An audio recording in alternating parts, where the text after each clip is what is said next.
코로나로 인해서 많은 어려움도 있지만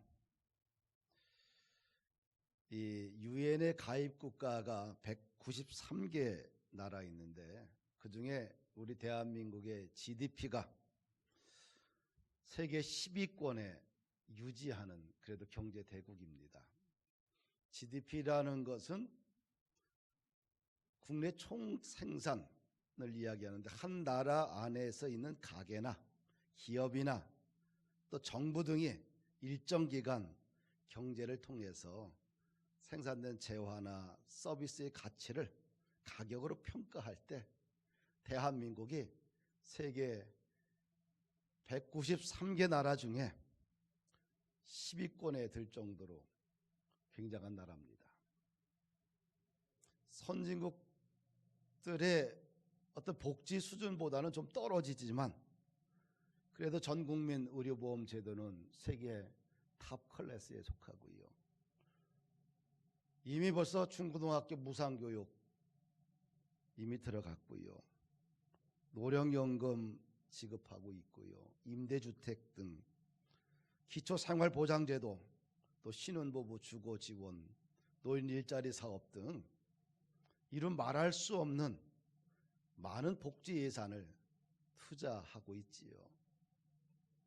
하여튼간 짧은 시간 안에 이런 경제 성장과 더불어 복지도 많이 좋아져 가고 있습니다. 이렇게 밝은 면도 있지만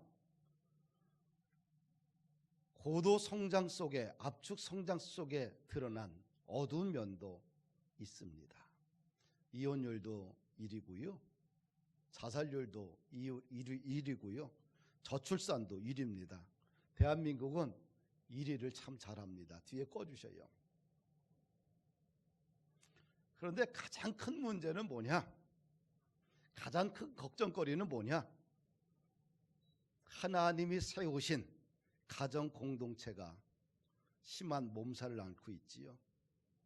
하나님이 세우신 이 공동체가 깨어지고 피투성이가 되고 신임하고 있는 것, 이것이 가장 큰 문제예요. 사단의 전략은 깨트리는 거고 하나님의 전략은 세우는 거고 함께하는 거예요. 그래서 하나님이 세우신 가정이나 교회, 이 공동체가 정말 아름다운 공동체로, 복된 공동체로 세워지는 것이 하나님의 꿈이지요. 오늘 우리가 읽은 시편 133편은 하나님께서 언약의 백성들에게 이야기하는 거예요. 함께 언약의 백성들이 살면서 하나님을 경외하는 것이 얼마나 복되냐, 그것이 영생이로다. 할렐루야. 하나님의 언약의 백성들이 함께 삶의 생활하면서 함께 생활하면서 하나님을 경외하는 것이 영생이로다. 헬몬산의 이슬이 시온의 모든 들녘을 이슬로 적셔서 산천 초목들이 풀이 자라고 열매가 자랄 수 있도록 그런 그 기쁨과 열매와 감동이 언약의 백성들이 함께 생활하면서 하나님을 경외할 때 주는 영생의 축복이다. 할렐루야. 우리가 언약 공동체의 첫 번째 원리는 뭐냐? 함께하는 것이에요. 할렐루야. 언약 공동체, 이 공동체의 첫 번째 원리는 함께하는 것이다. 본문 1절에 보니까 형제가 연합하여 동거함이 어찌 그리 선하고 아름다운고. 연합이라는 단어를 썼어요. 그 다음에 형제들이 동거한다는 단어를 썼어요. 그런데 그것이 선하고 아름답다는 거예요. 할렐루야. 이 땅에서 가장 선하고 아름다운 것은 주를 경외하는 주의 백성들이, 언약의 백성들이 서로 함께하고 동거할 때 그것이 하나님 보기에 가장 아름다운 모습이고 그것이 영생하는 모습이다. 마가복음 3장에 보면은 이런 말씀이 있어요. 예수님이 12제자를 선택하시죠. 그리고 자기와 함께 있게 하시고 보내사 전도도 하며 귀신을 내어 쫓는 권세를 있게 하렵니다. 예수님께서 12제자를 선택한 이유가 있는데 뭐예요? 자기와 함께 하기 위해서. 120명도 아니고 예수님께서 12명을 선택을 했어요. 왜 그럴까요? 예수님은 사역보다 관계를 더 소중히 여기기 때문에 그래요. 생명의 공동체, 이 언약의 공동체는 무리로 되는 거 아니지요. 그렇죠? 소수의 선택된 사람들과 깊은 시간, 신뢰의 관계를 형성할 때 생명의 공동체가 되는 거 아니겠어요? 그래서 예수님이 120명이 아니라 12를 선택한 거예요. 그래서 예수님의 초점은 관계 회복이죠. 12를 세우신 목적은 간단합니다. 자기와 함께 있게 하기 위해서. 그래서 언약의 공동체의 가장 중요한 원리는 함께 하는 것입니다.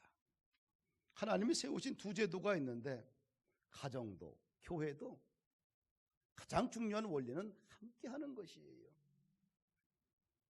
함께 하지 아니하면 깨지고 부서지는 거지요. 아침에 왜 회사에 출근했다가 밤에 자기 집으로 돌아갑니까? 그 이유는 뭐예요? 함께하기 위해서예요. 내가 사랑하는 내 부모 형제들 그들이 있기 때문에 아무리 피곤해도 자기 집으로 가는 거예요.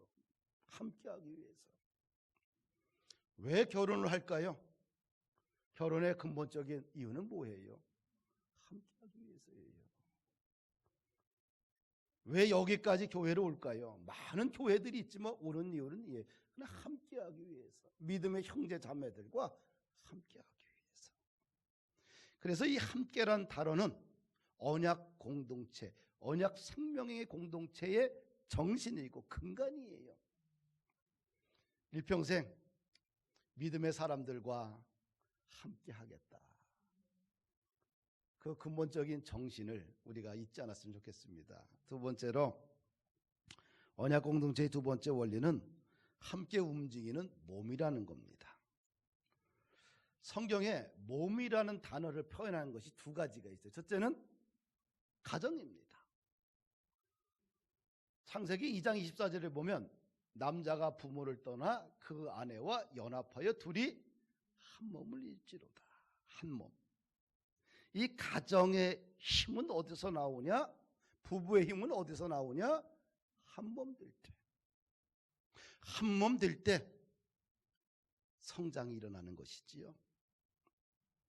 금주에 이제 2월 마지막 토요일 날 결혼할 젊은 청년들이 왔어요. 인사하러 왔는데 그래도 주례 선생님 얼굴을 한 번은 봐야 될 거 아니에요. 아버지는 잘 알지만. 그래서 그 청년들에게 이런 얘기를 했어요. 결혼해서 서로 성장하는 부부가 되라. 성장해라. 어떤 부부는 결혼하자마자 그냥 성장을 멈추는 부부가 있어요. 우리가 최소한 100세를 살아가는데 결혼해서 오히려 서로가 성장해 갈 때 가정도 부부간의 관계도 더욱 성숙해져 가고 여물어 가게 됩니다. 할렐루야. 이것이 뭐 경제적인 것이든 정신적인 것이든 관계적인 것이든 영적인 것이든 사실은 성장이 일어나야 돼요. 지적인 것도 마찬가지고요. 제가 두 번째 부탁한 것은 뭐냐면 믿음의 자녀를 많이 낳아서 경건한 후손으로 양육하라. 그러나 하나님께서 태의 문을 열어주는 만큼 많이 낳는 게 좋아요. 부모의 가장 큰 면류관은 믿음의 자녀를 많이 낳아서 많이 양육하는 거예요. 낳는 것은 선택이 아니라 필수입니다. 오늘날 이기적인 마음과 현실이라는 양육의 짐 때문에 자녀를 낳는 것이 굉장히 버거워합니다. 혹시 내 인생의 경력 단절이 대해서 내 인생에 세상으로부터 얻어야 될 많은 것을 잃어버리지 않을까? 사실은 경력 단절돼도 괜찮아요. 그것보다 더 중요한 것은 믿음의 사람들은 많이 나서 하나님 나라에 걸맞는 일꾼을 세워가는 것이 더 큰 보람이에요. 할렐루야. 근데 이 모든 것이 뭐예요? 한 몸 될 때 가능해요. 아멘. 성경에서 또 몸이라는 표현을 쓴 제도가 있는데 교회입니다. 에베소서 1장 23절 보니까 교회는 그의 몸이니 만물 안에서 만물을 충만케 하시는 자의 충만함이라. 하여튼가 좋은 말은 다 들었어요. 교회는 뭐예요? 예수 그리스도의 몸이라는 거예요. 예수님은 머리고 우리는 지체들은 몸인 거예요. 또 지체에도 다양한 기능이 다 다르잖아요.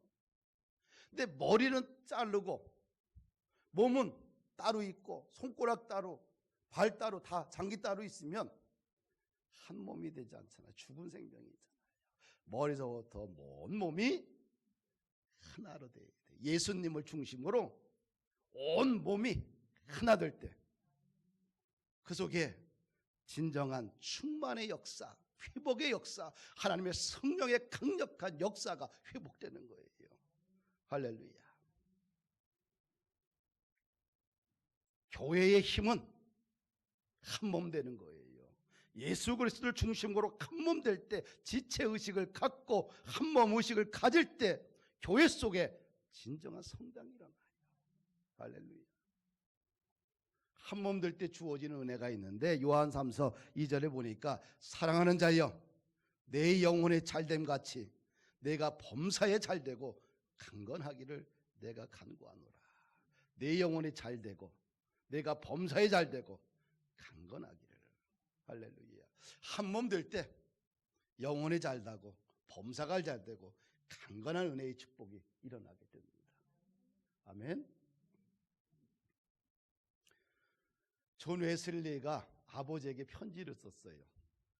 어떤 편지를 왜 썼냐 하면은 아버지가 목회하던 곳이 웹워스 교회인데 아버지가 목회하던 교회를 아들이 그래도 옥스퍼드 대학을 졸업했으니까 신학을 했으니까 어떻게 해야 돼요? 아버지를 이어서 교회의 담임 목사가 되기를 원했어요. 성도들도. 근데 2,000명 정도의 대형 교회입니다.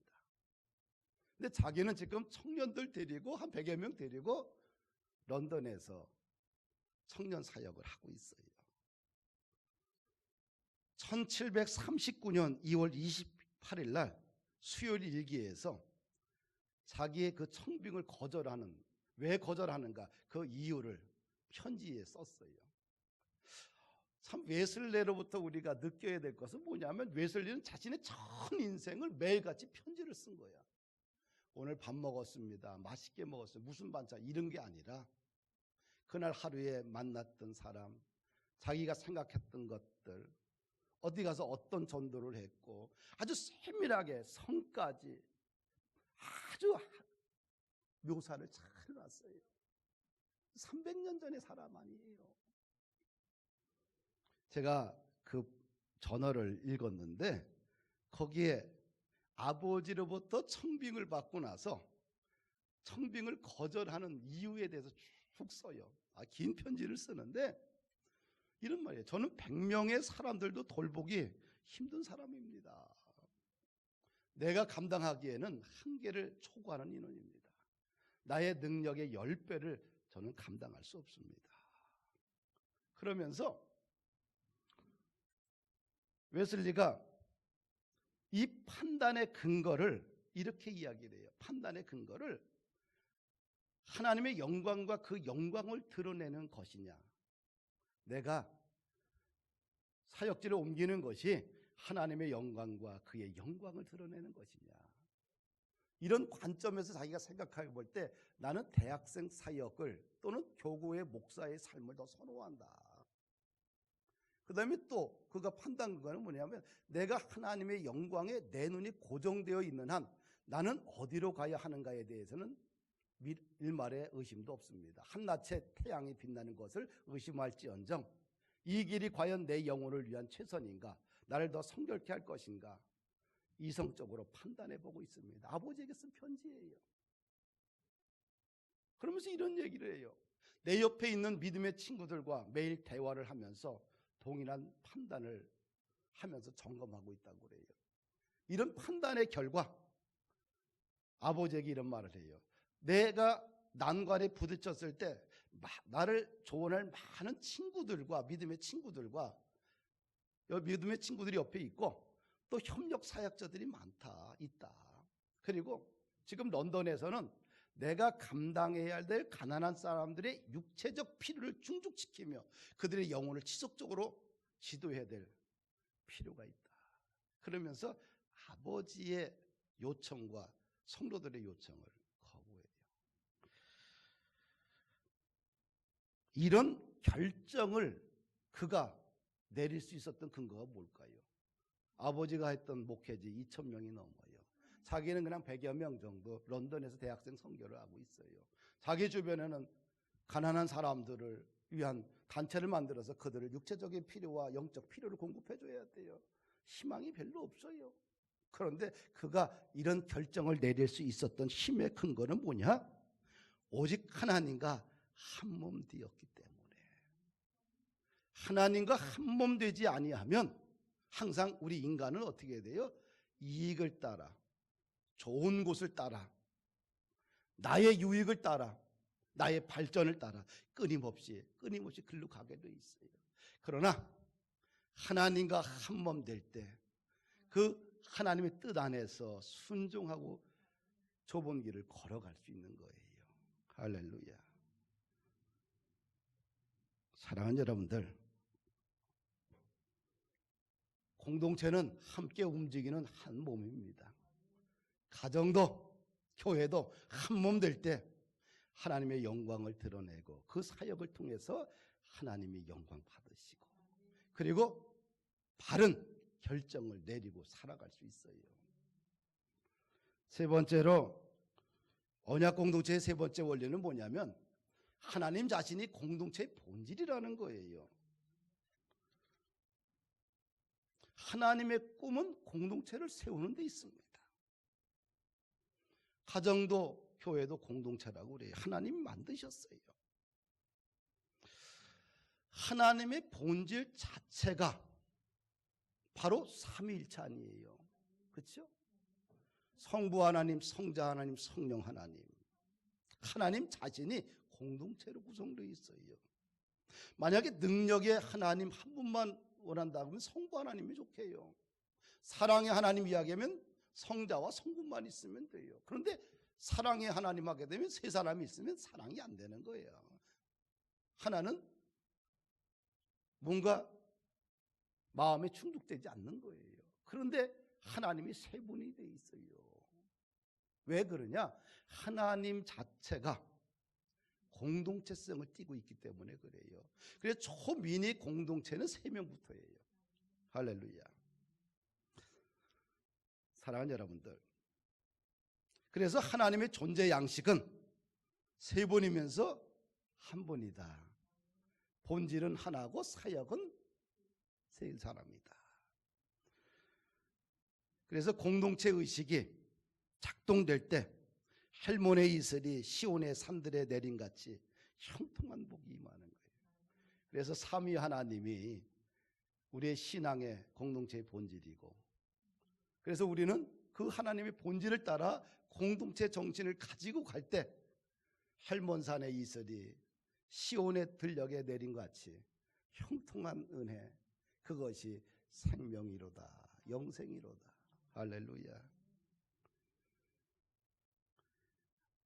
아담이 독처하는 것을 하나님이 보시고 참 좋지 않았어요. 그래서 그에게 짝을 지어주셨지요. 그런데 아담과 하와가 죄를 지음으로 인해서 어떻게 돼요? 하나님과 아담과 하나님 사이에, 하와 사이에 공동체가 깨져버려요. 그렇죠? 하나님과의 관계성이 깨져버려요. 죄로 인해서. 또 자기 자신과의 관계성이 깨져버려요.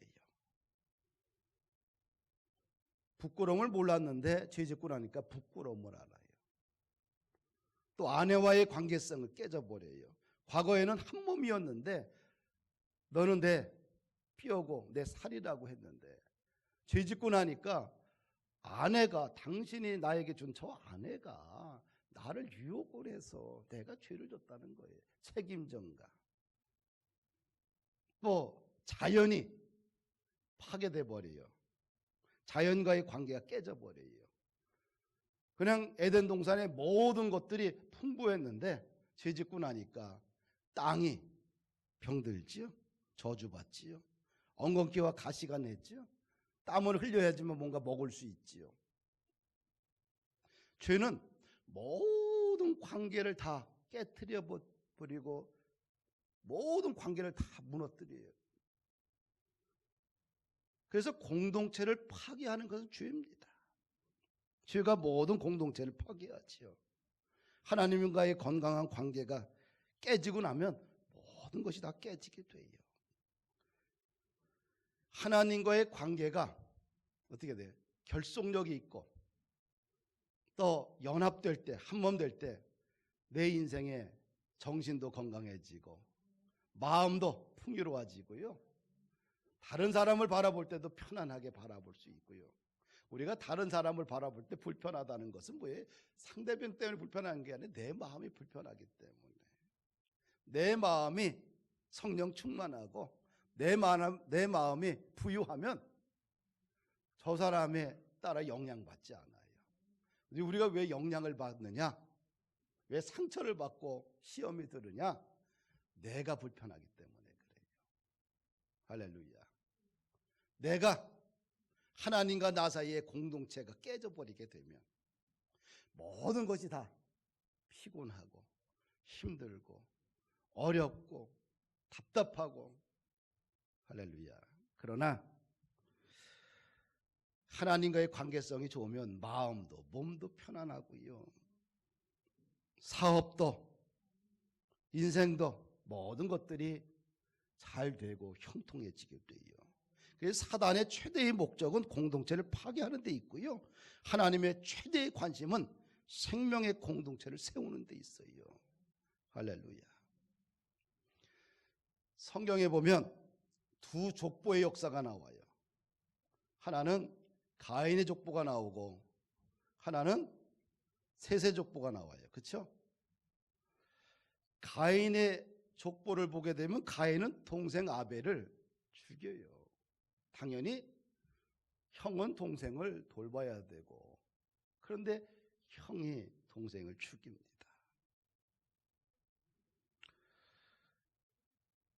공동체가 이제 파괴됐지요. 창세기 4장에 보게 되면 가인의 족보를 이렇게 보게 되면 도시를 건설하고요. 가인은 야발은 육축을 치는 조상이 되고, 두발 가인은 철로 기구를 만들고, 라멕은 두 사람을 죽인 미친 살인자가 돼요. 하여튼 이 가인의 족보를 이렇게 보면 누가 무엇을 했고 무슨 업적을 남겼는지가 중요해요. 근데 하나님의 공동체는 관계가 중요하고 교제가 중요하고 함께하는 것이 중요해요. 이 가인의 족보에 영향을 받게 되면 어떤 생각을 하냐? 끊임없이 돈을 벌어야 되고요. 끊임없이 뭔가 세상에서 명예를 회복해야 되고 어떤 자리를 앉아야 돼요.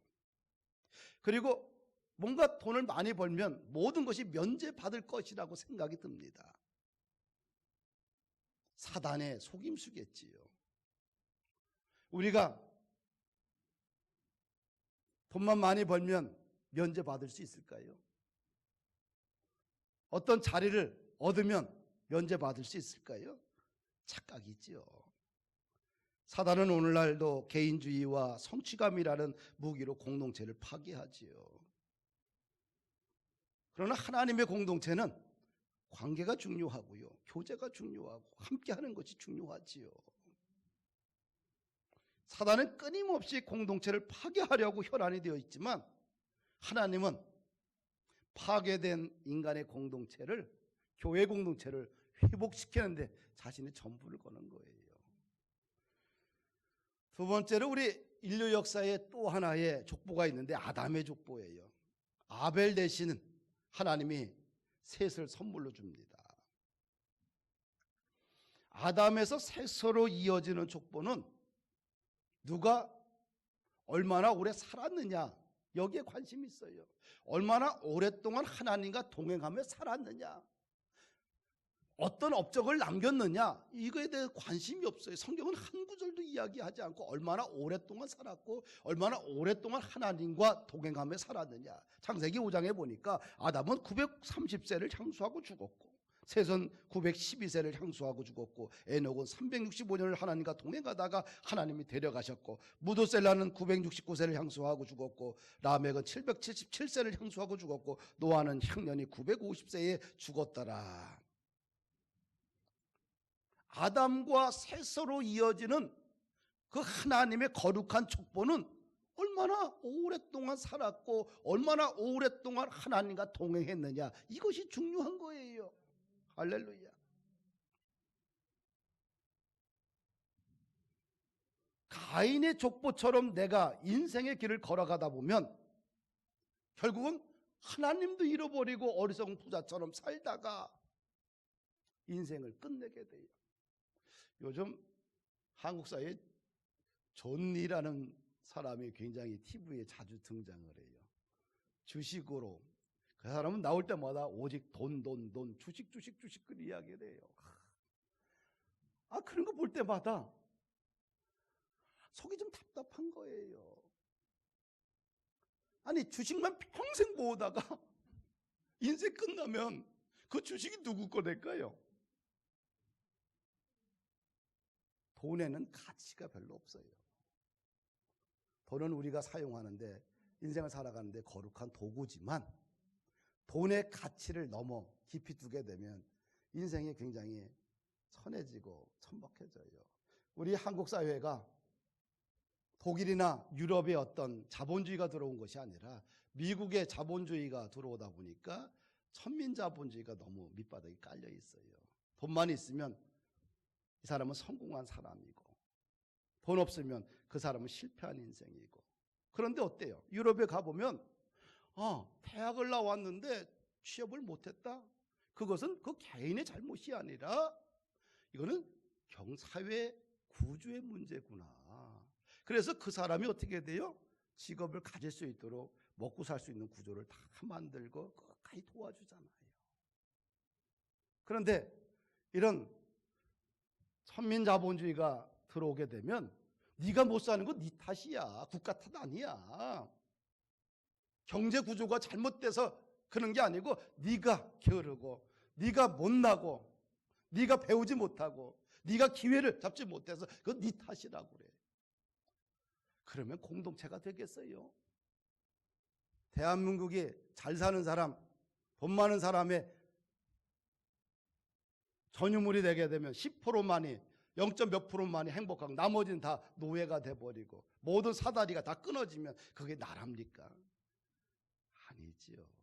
누군가 먹어줘야 되고 누군가 물건을 사줘야지만 경제가 돌아가는 거예요. 서로 공생공존하는 거예요. 그렇죠? 사랑하는 여러분들, 우리가 너무 신앙생활 할 때 가인의 족보처럼 살면 안 돼요.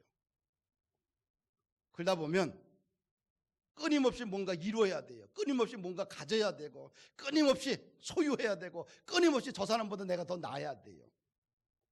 그러다 보면 주일이 돼도 예배를 잃어버려요. 그 다음 주변에 뭐예요? 지체들을 잃어버리고요. 헌신도 잃어버리고 봉사도 잃어버리고 전도와 선교는 생각도 안 하고 그냥 어리석게 살다가 어리석게 인생을 마감하게 돼요. 시간은 기다려주지 않아요. 내가 무엇인가를 이루고 나서 하나님의 일을 하겠다고 합니다. 내가 무엇인가를 해놓고 나서, 성취하고 나서 그 다음에 의로운 일을 하겠다고 합니다. 이것은 전부 다 하나님의 계획이 아니고 사단의 계략입니다. 사단의 속임수예요. 신앙이라는 것은, 믿음은 지금 당장이에요. 할렐루야. 지금 당장 은혜 받은 것, 말씀 앞에 내가 겸손히 내려놓고 살아가는 것, 그것이 신앙이고 그것이 믿음이고 그것이 하나님의 뜻인 거예요. 먼 훗날은 사단의 속임수고 사단의 계략이에요. 지금도 충성하지 못하고 지금도 예배 생활이 잘 안 되는데 먼 훗날 90, 100살 돼가지고 예배 생활 제대로 되겠어요? 안 되는 거예요. 사람의 마음은 뭐라고 그래요? 갈대라고 그래요. 가장 못 믿을 마음이 사람이에요. 사단의 계략이죠. 사랑하는 여러분들, 셋의 자손들과 같이 무엇을 대단히 이루진 못했어도 나는 일평생 오직 여호와 하나님과 동행하며 그분을 경외하며 찬양하며 기도하며 말씀의 진리 가운데 살겠다는 아름다운 신앙의 고백을 살아가는 것, 이것이 진짜 성도의 모습이에요. 내가 넉넉하지 못해도 나는 선교하며 전도하며 살겠다. 내가 세상에서 많은 것을 이루지 못해도 나는 일생 동안 주님을 사랑하고 예배하며 살겠다. 이것이 주님이 원하시는 공동체의 모습 아니겠어요? 할렐루야. 하나님은 이런 구원의 공동체를 이루기 위해서 엄청난 꿈을 꾸셨던 분이에요. 이 무너진, 파괴된 이 공동체를 세우기 위해서 하나님의 노력은 가히 정말 대단해요. 구약 전체를 하나님은 공동체를 세우기 위해서 몸부림쳤어요. 노아 가족을 통해서 다시 공동체에 대한 꿈을 꿨는데 바벨탑 사건으로 인해서 하나님의 꿈이 확 무너져 버려요. 근데 하나님은 좌절하지 아니하시고 다시 하나님을 경외하는 아브라함을 선택하시고 그의 가족 공동체를 통해 이스라엘 12지파를 만드셔요. 그리고 민족을 세우시는데 그걸 통해서 세계 열방 모든 민족을 구원하고자 하는 하나님의 거대한 뜻을 가지고 있었는데 이스라엘 백성들이 영적 간음을 하게 돼요. 우상 숭배를 통해서 하나님의 꿈이 또 무산돼 버려요. 근데 하나님은 포기하지 아니하시고 자신이 스스로 인간이 되어 가장 낮은 자의 모습으로 이 땅에 내려오셔서 섬김과 희생의 위대한 본을 보이시는 거예요. 십자가에 죽으시고 3일 만에 부활하시고 승천하시고 이 땅에 다시 교회를 주시는 거예요. 이 땅에 계실 때에 12명을 뽑아서 3년 6개월 동안 그들을 훈련시켜서 그 12명을 통해 세계 열방을 구원하고자 하는 하나님의 위대한 비전을 그들의 심령 속에 심어준 거예요. 그리고 그걸 끝난 것이 아니라 본인이 스스로 죽으시고 흑암의 권세를 물리치고 당당히 부활하셔서 승천하신 후에 성령님께서 제자들에게 은혜를 주시고 성령의 충만함으로 이 땅에 교회를 주셔서 교회를 통한 하나님의 구원의 공동체의 계획을 이어가시는 거예요. 할렐루야. 말씀을 정리합니다. 하나님이 세우신 가정이나 교회는 공동체입니다. 공동체의 본질이신 성부, 성자, 성령 하나님의 뜻을 따라 살아가는 공동체예요. 한 몸 될 때 사단의 모든 전략을 이기고 승리하는 가정, 교회가 될 줄 믿습니다. 저 사람은 내 성격과 안 맞아서 함께 할 수 없어. 저 사람은 좀 속이 좁아. 저 사람 뭐 때문에 안 돼. 이렇게 스스로 판단하고 스스로 갈라놓고 스스로 정리해서 사람을 만나는 것이 아니라, 교회를 그렇게 섬기는 것이 아니라 그냥 예수 그리스도 안에 우리는 한 몸입니다. 그런 마음으로 지체의식을 가지고 내가 좀 잘났으면 못난 사람을 이끌어주고 내가 많으면 어려운 사람에게 도와줘서 그들이 일어날 수 있도록 도와주고 이것이 교회인 거예요. 한 몸 되게 되면 문제가 안 일어나. 두 마음, 세 마음, 네 마음 되게 되면 가정도 다 쪼개지고 부서지고 무너지고 다 엉망진창이 돼버려요. 결국은 뭐예요? 사단의 속임에 넘어 가정도 다 깨어지고 부서지는 거예요. 가정이나 교회는 원리와 본질이 같다. 어떤 지식이 있어야지만 어떤 풍부한 것을 교육받아야지만 되는 것이 아니라 그냥 예수님 말씀 가운데서 그냥 성령 충만하게 한 몸 되면 다 평안하고 다 넘어가고 다 성장이 일어나고 다 위대한 역사가 일어날 줄 믿습니다. 사랑하는 여러분들, 고난의 세월인데요. 다른 것 갖고 일어나지 못해요. 그냥 부부가 한 몸 되세요. 고난의 시절입니다. 교회가 한 몸 돼야지만 이 고난을 뚫고 하나님의 나라와 하나님의 영광을 회복할 수가 있어요. 공동체를 파괴하는 언어, 단어, 우리 가정과 교회에서 일터에서 다 몰아가 버려야 돼. 싹. 이것은 사단의 전략이구나, 사단의 계략이구나, 사단의 속임수에서 내가 무너지지 않겠다. 그런 마음으로 2월 한 달 여러분들이 가정과 교회 속에 하나님의 영광이 회복되기를 축복합니다.